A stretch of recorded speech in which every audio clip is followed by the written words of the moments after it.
satu kasus di mana dia mau saya mengatakan sesuatu. Jadi ceritanya gini loh, Bu.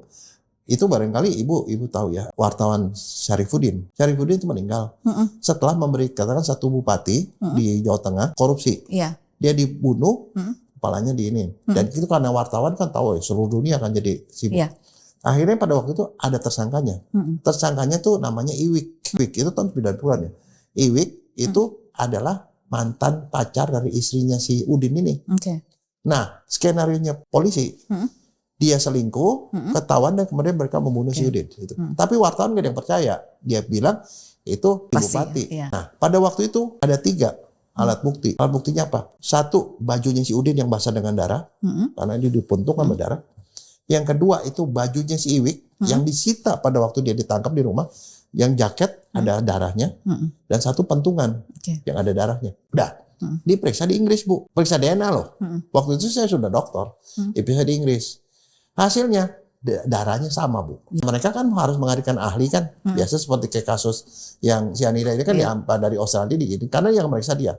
Tapi mendatangkan si Inggris itu kan kadang-kadang susah karena ada prosedur macam-macam lah. Yang susah dia mau hadirkan orang Indonesia aja. Nah, pada waktu itu dimintalah 1 profesor dari UGM untuk menjadi saksi ahli. Dia bilang, "Saya ahli DNA memang. Tapi saya bukan DNA forensik. DNA forensik itu Dokter Jaya." Jadi si penyidik datang ke saya, bilang, "Dok, tolong dok, ini dokter menjelaskan ini di pengadilan." Saya bilang, "Saya nggak bisa menjelaskan hasil begini, apalagi itu untuk dijatuhkan putusan buat orang kan." Ya karena saya nggak periksa sendiri kan, saya mana tahu kan. Saya bilang kalau mau barang bukti dikasih ke saya periksa ulang. Periksa lagi, oke. Saya periksa ulang, hasilnya ternyata sama si Inggris. Tapi atas dasar saya punya dasar kan. Saya maju ke pengadilan negeri Bantul. Terus? Sampai ke sana, kemudian saya pergi, dibawa ke sana, dijemput, dan kemudian saya ditaruh di satu hotel yang jauh dari kota itu. Terus? Dan habis itu saya dikerubutin sama orang-orang. Saya tidak tahu siapa, tapi banyak orang.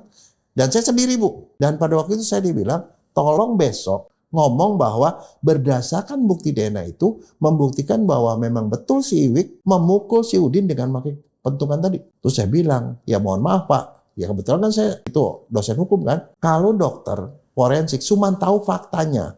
Fakta itu menunjukkan darah yang terdapat pada baju si Udin, baju si Iwik, dan ini berasal dari orang yang sama. Tapi bagaimana darah itu bisa ada di situ bukan urusan saya bilang. Dan saya tidak tahu. Karena itu adalah kewenangan saksi mata. Saya cuma ngomong gitu. Ya kalau gitu nggak bantu kita. Saya bilang, kenapa? Dia bilang sebab ternyata dia sudah menghadirkan 25 saksi. Tidak ada satupun yang bisa menunjukkan bahwa si Iwik itu melakukan kejahatan tadi.